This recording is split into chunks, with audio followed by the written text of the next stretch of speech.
Welcome. Thank you for joining us, listeners. We're glad that you're here. And we are so glad that we have with us today my other favorite person, Luke Gordon, is here with us. And we're excited to have your voice added to the episode today, Luke, as we continue talking about attachment. We've taken a lot of episodes around this topic the last month, and Alana thought it would be awesome, and I agree, to have you join us and talk about the benefits of men who are struggling in addiction to also do this work.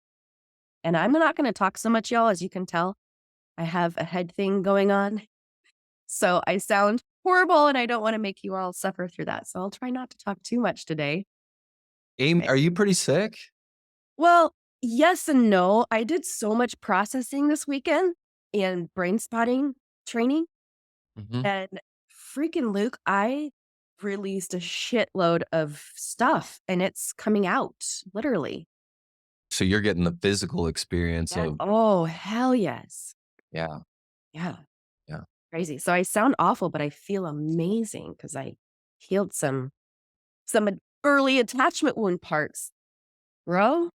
Well, yeah, and I love, and I hope our editor leaves all of this so far because what I love is these attachment parts of us that either get wounded in childhood or impacted in childhood carry with us into our adult life.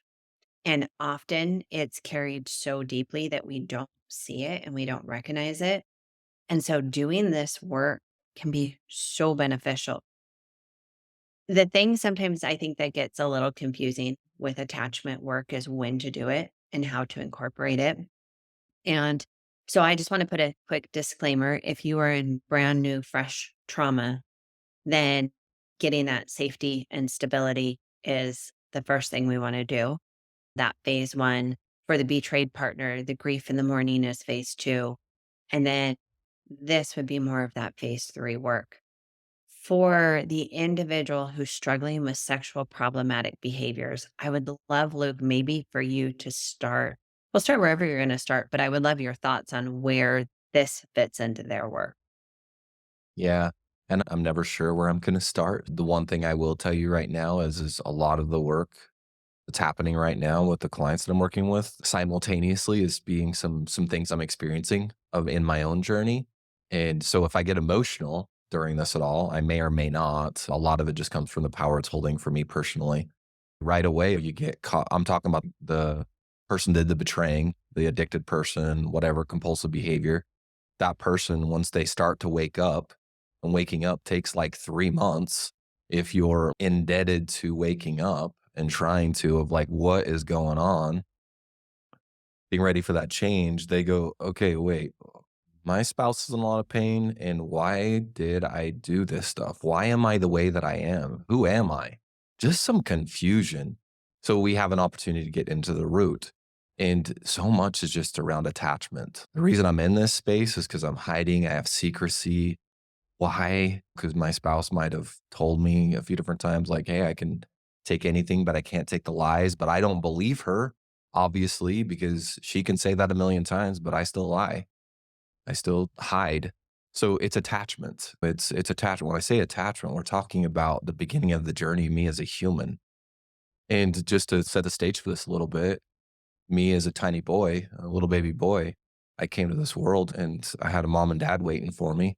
And from what I've heard, they were pretty excited. They were young, really, really young. And my brain had one job, which was to identify who that person was that was going to take care of me. So I saw my mom and my dad. My mom provided comfort for me. And that comfort, that soothing, made me go, oh, okay, I can relax. I'm safe. And that concept right there of needing comfort and being able to be soothed by another person is the experience that I need to go about my early childhood and adolescent life. And for the men that I work with and myself, somewhere along the way, that comfort part got disrupted.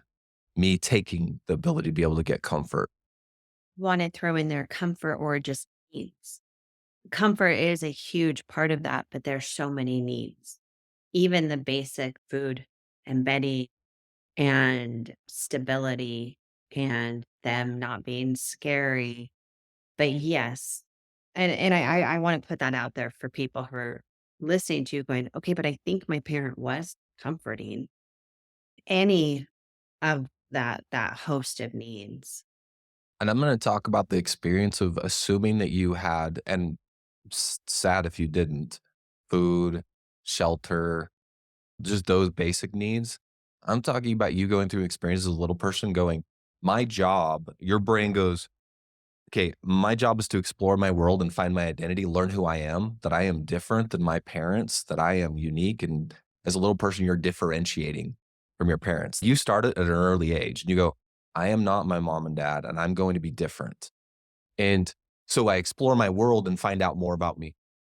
And then what I recognize is I go out there and it's scary to explore my world. So what do? The minute I get scared, I look for that psychological comfort. I come back to that person that's supposed to be that rock solid person for me. And I go, hey, how am I? This is scary. First day of school, first time playing in the sandbox with other kids. It doesn't matter. And I come back for that psychological comfort of that scared me. And then that parent goes, hey, love you. That looks hard. What are you feeling? Hey, try that again. And then as you get older, we have that experience of trying different things and it being the same experience. And I think about these men that I work with and where it went sideways and wrong for them. I'm not putting this on their parents, just talking about the situation, is that they somewhere along the way failed and messed up. And somehow I tie that failing and messing up to their identity, their who they are. And they said, "Okay, I gotta hide that part. I've gotta hide that part of me where I messed up. I can't show that part to other people." So I'm speaking in generalities, and Amy, Alana, please jump in here, but that I can't let people see me. So that's that attachment piece. That's that family of origin piece of, well, hold on, don't stop. Your failures, you falling down, you not being able to make friends, you feeling rejected, you have that place to go back to where you don't define your failures with your identity. And they have to go back to that and do that work over again, or not even over again for the first time. But the crazy thing is they're adults now. They're not kids. Okay. They're adults. These men and myself are adults, which as a child, if you don't have that comfort, if you don't have that food, shelter, or psychological needs, your brain says you're going to die if you don't have food and shelter. And you actually will. If your primary attachment stops taking care of you, you die. But as an adult man, nobody has the ability to hurt me like that anymore. But I'm still behaving as a child would that people can't hurt me. It's interesting. So I don't know how to attach to people. I didn't know how to attach when I was a little guy because I was scared of people. I probably had some situations that proved to myself that people were scary, and I never grew up. I never recognized that people don't have the ability to be able to hurt me anymore the way they did when I was little. It's funny because my therapist brain is watching you. And so what I want to do is I want to be like, what's it like right now sharing that with us? Because even as you're sharing this with us, I can see the emotions going through your face as you're thinking about even your younger parts. It's almost like I can feel you feeling it as you're saying it right now. Yeah. And it's the world that I have to learn to live in, which is learning how to get my comfort from places that are going to be helpful and places that I've gone in the past. I'll name them validation from other people. I need other people to tell me I'm enough. Just tell me. That's where affairs and porn, all those things come in. That's where just life in general, like somebody telling me, hey, you're good. That doesn't come from within. And that's because the growing up I didn't do earlier in my journey.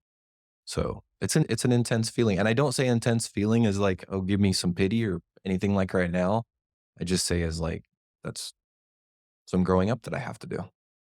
So when you have these guys who come to you and they have these deeper wounds, whether they can see them or not, because a lot of times they can't see them in the beginning. When they come to you with these deeper wounds, Where do you even begin this attachment work with them? Well, I dig into what they've already done, work they've already done with like therapists, professionals, group work. And I say, okay, what do you already understand about your primary attachments and family of origin? Okay, tell me about that. So they can share with me the work that they've done. If they haven't done that work, they got to do that work. They've got to So, see like, what kind of questions do you even ask them to look at their attachments?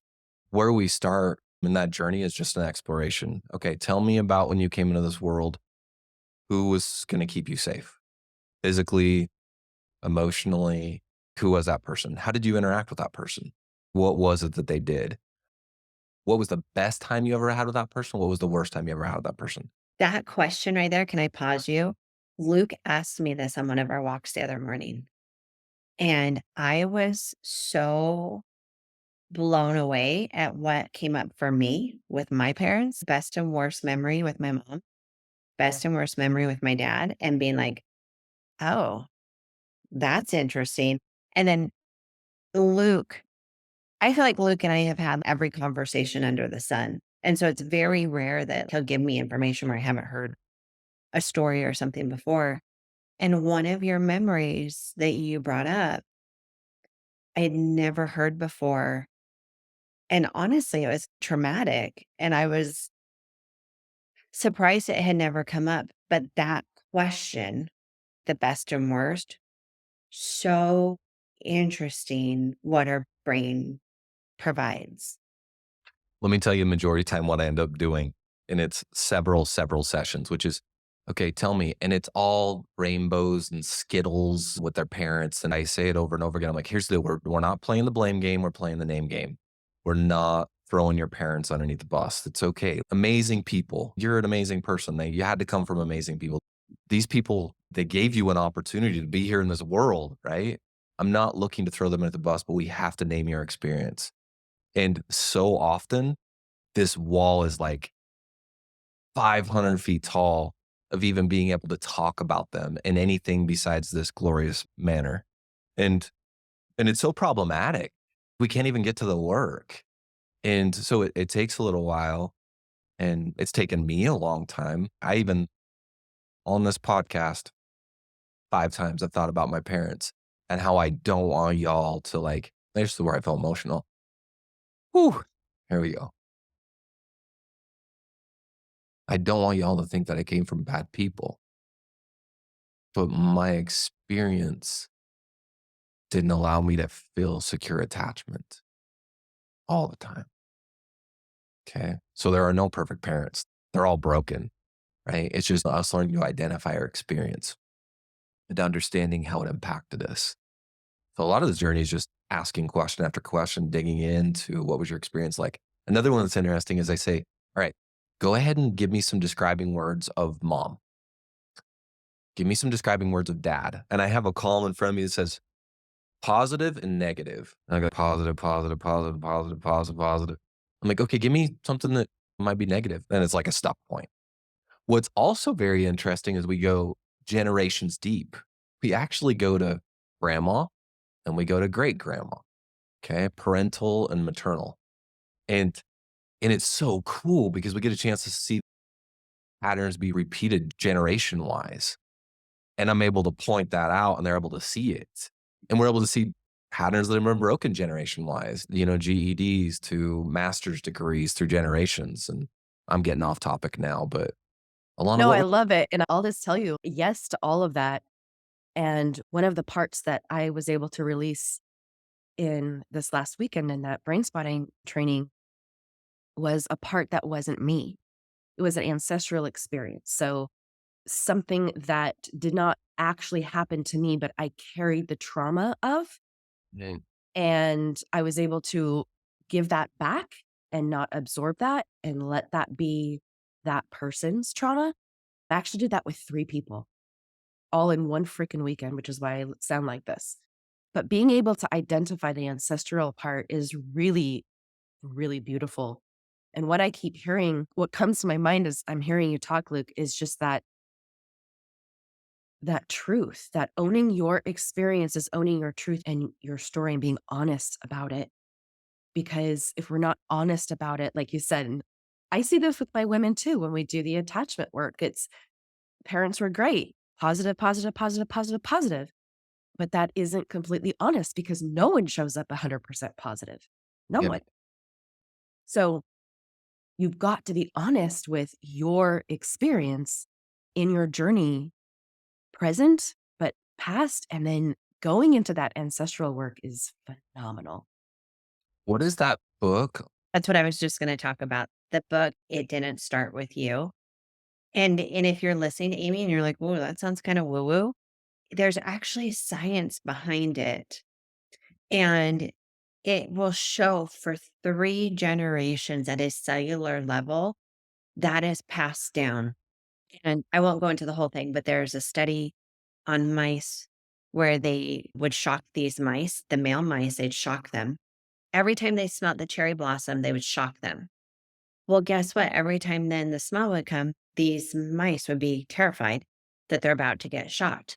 So they took these mice, the male mice, bred them with females. The babies that came out never had been shocked. When they smelled cherry blossom, the mice's heart rates went up and they were scared. They had never been shocked. And they were able to track that 3 generations. And so we do carry these things at a cellular level. So I love what's great about this book. And as you do your attachment work, you really do figure out what is mine to own that I need to work through and what is not that I can release and give back. Because if you don't release it and give it back, guess what? You're going to carry it forward. That's so cool. Really will. You really will.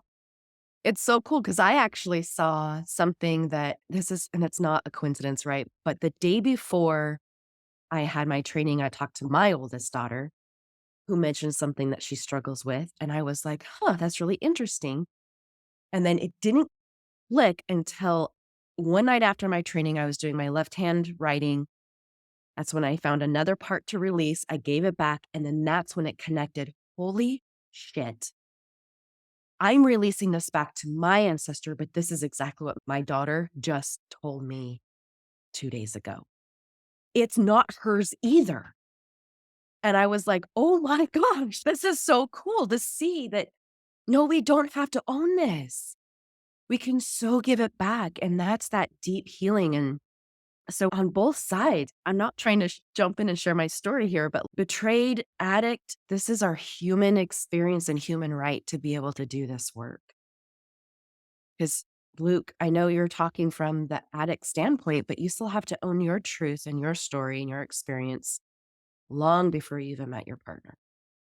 Mm. Well, then Luke, hopefully it's okay if I share this. I'm not going to give too much details on you specifically, but Luke and I were talking the other day after I had done a CSAT supervision. And the supervisor, he was just talking about attachment. And he said, well, attachment starts before you're even born. And he said, when you are in the womb, you are getting all of these cells from your mother. And if she has tons of cortisol or trauma or adrenaline or fear pumping through her body, then all of those cells are going to be fed to that baby. And I think about our huge, massive disclosure. I was pregnant with our last. And I will say he is the most timid, anxious. He will wait and assess things till the last minute before he determines. And if he doesn't determine it's safe, you're not convincing him. Like he'd be like 2 years old at the splash pad and he would sit there for 50 minutes. If we're going to be there for an hour, he'd sit there for 50 minutes determining if he really wanted to do it. And then he'd spend 10 minutes playing and he'd go home happy. But it took him that amount of time to assess for his safety. And so when I heard that in that training, I was like, oh my word, makes sense. And even Luke can talk about some of like, you don't have to give your parents stuff, but the things that his mom was going through pregnant with him would make sense why that attachment and how it impacts our developing body and brains before we're even born is just fascinating to me. Yeah. I come from an environment, I'm not talking necessarily about my family of origin, but I'm talking about the culture, faith culture that I come from, very patriarchal. Dad rules everything. We do it the way dad says, he makes the money, all that stuff. And the amount of catering that is done to the man in the family is intense. Keep him happy. Keep him happy. And I think about that with some of my male clients that come from that culture of the amount that they didn't feel safe with their father strictly. And I think about how their mom showed up prior to them being born to their dad, that automatically there was that distrust because of the type of environment they came in through. Makes so much sense how that came to be before they were even born. Meaning that the child born into that already has an inherent sense of distrust. Is that Yay, thanks. Do you notice how quickly Amy could say that? Yeah, that's it. Perfect. My mother is catering to this man, catering to him. I won't call it out of fear, but man, a lot of catering, right? So that means I need to cater to other people too. So I need to show up as a little tiny person taking care of adults, right? Taking care of their emotional needs, their emotional stuff. So I have no chance to be able to figure out my own emotional stuff if I'm busy taking care of other people's emotional needs.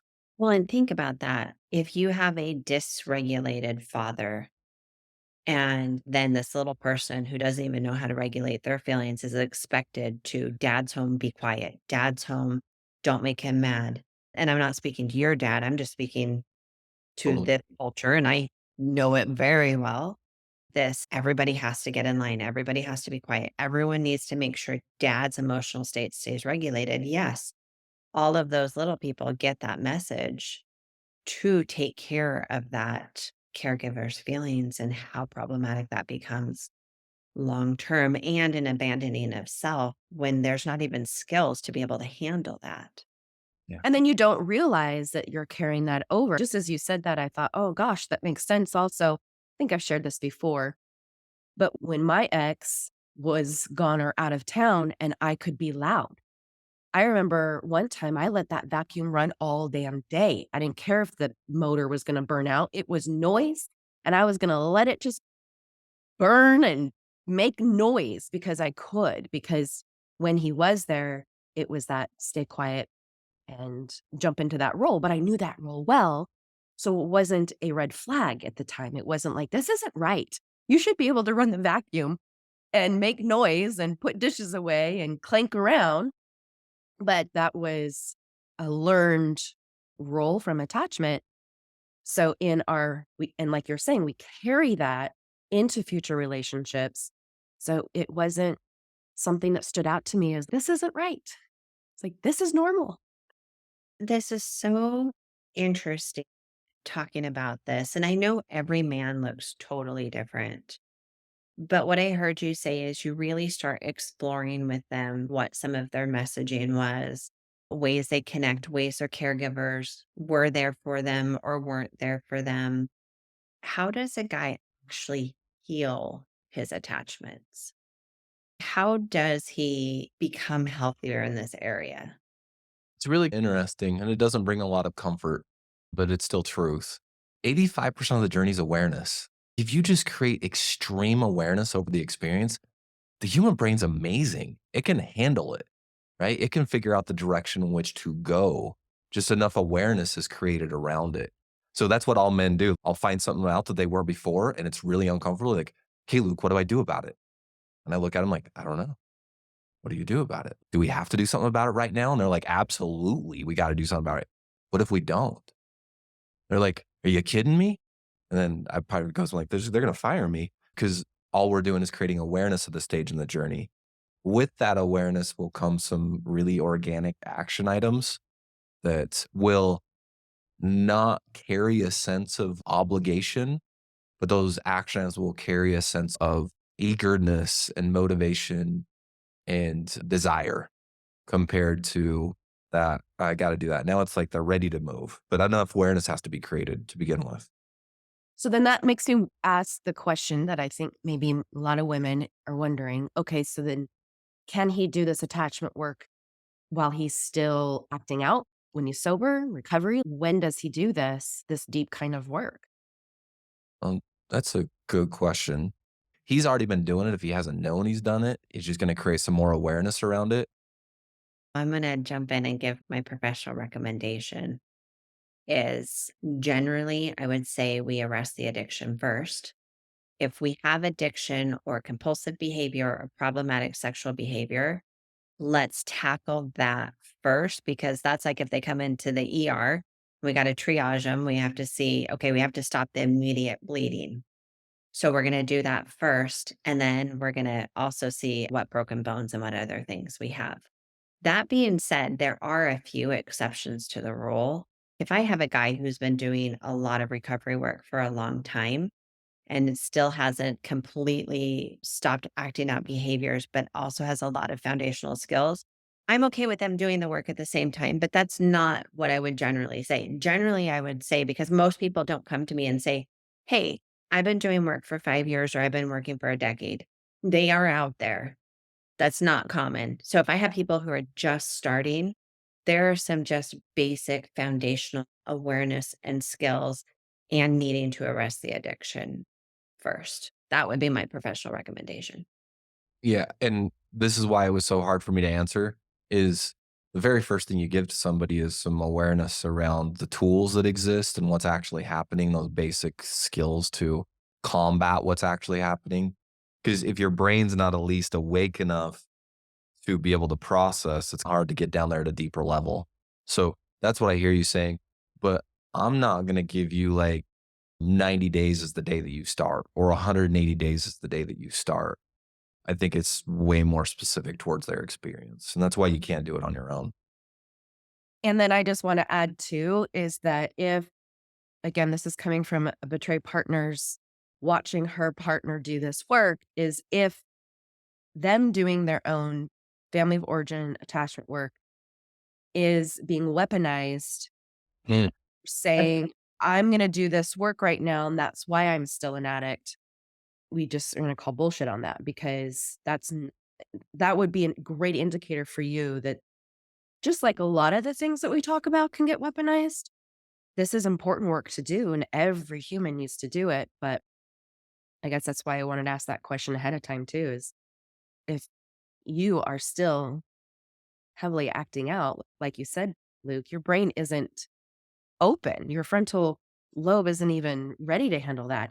And that's the beautiful thing about attachment work. I've been doing this for how long? Lana, you know how freaking much therapy I do and how much I process. But your body and hearts and brain know when it is actually time to see these wounds.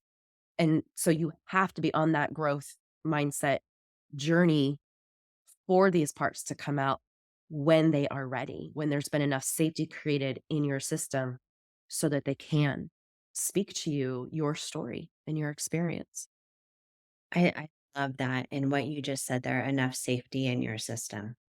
So a lot of times they need their own safe attachment, meaning a professional can help guide them who can be that safe attachment figure to help their nervous system be able to re-regulate enough to start to explore this because we have all sorts of protector parts that are going to try to protect around this. The other piece of that around weaponizing is as the individual who's acting out is doing this work, we are going to be giving explanations that help make sense of why they do what they do, but these are not excuses.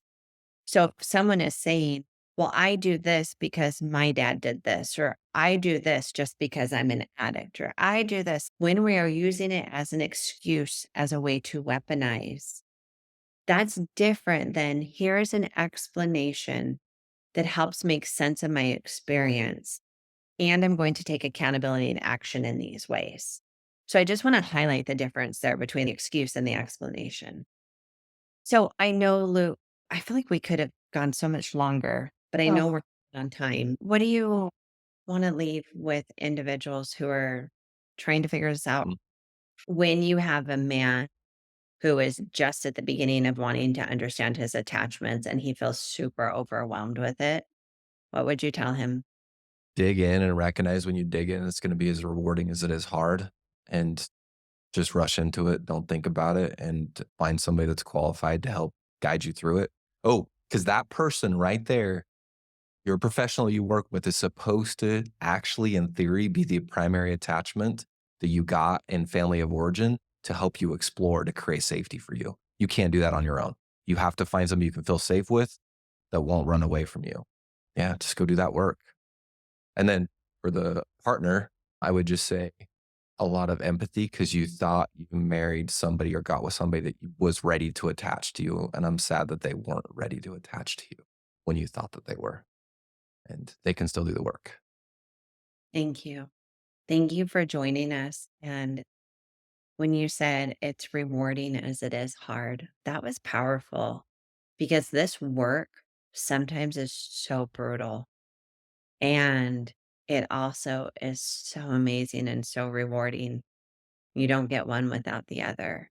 What a wonderful way to wrap that up. So, thank you, Luke, for hanging out with us and talking about this. I will do a quick plug. You are releasing your new podcast Middle of April. in April. Okay.